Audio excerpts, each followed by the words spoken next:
mõnikord, kui ma räägin, siis ma mõistan teid kõiki, sest kõik räägivad tänaval väga tarka juttu ja kui mingi vend räägib iga 5 minuti tagant mingit tarka juttu,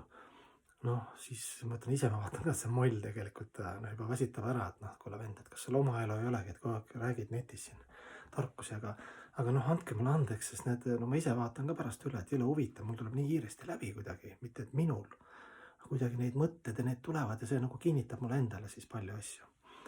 Et järgmine mõte, mis on vaimse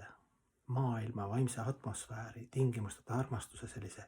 ekstaatilise atmosfääri nagu tunnusmärk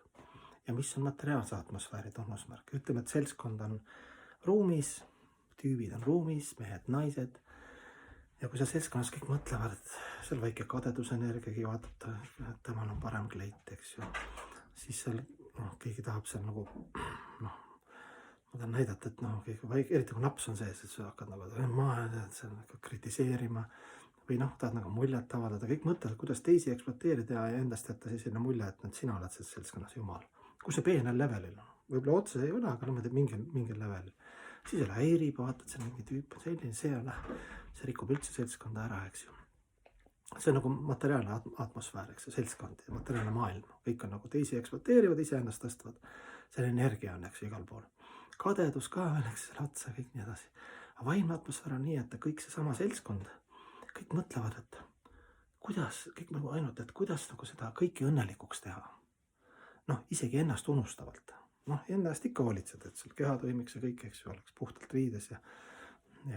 aga noh, see on nagu lihtsalt, sa teed seda ka sellepärast, et teistel oleks meeldivam. Sa mõtled, kuidas kõikidel oleks nagu hea. No nagu peres ka, eks ju, tõeline pere. Ja me vaatame, et lapsed tunneks hästi, naine ennast hästi tunneks, kogu aeg mõtled selle peale, aga see on nagu selline teaduse laiendus, et sa kogu aeg ainult mõtled, kuidas anda edasi seda õnne ja rõõmu ja läbi oma siis selle keha ja mõistuse, kuidas siis kõiki teenida. See on nagu seeva sanskriti keeles, seeva meeleolu, et keegi ka Tampakanas vaame üks imeline vaimne õpetaja ka, kes on juba lahkunud ja ka oli au teda tunda. Tema ütles ka, et kes ühes templis, see oli jälle kiht, et kui sul midagi oli vaja, siis tuldi ja hüüdi, et seeva ja siis kõik jooksid, noh, sest seal oli, kõik tahtsid nagu teenida, noh, seal, ma ei tea, jumalusi või templis midagi teha või põrandat pesta või ma ei tea, või WC-d või küür, kõik olid nagu, kõik oli sellises nagu valmis olla, kõik ainult ütle, kõik tahtsid nagu teenida, eks ju, selline ekstaas. Ja mul on ka teisi kogemusi, et ka oli tempel nagu meil valged inimesed ka üritame ka nagu arendada seda, eks ju, kõrget ideaale, seda taas sanu taas teenija,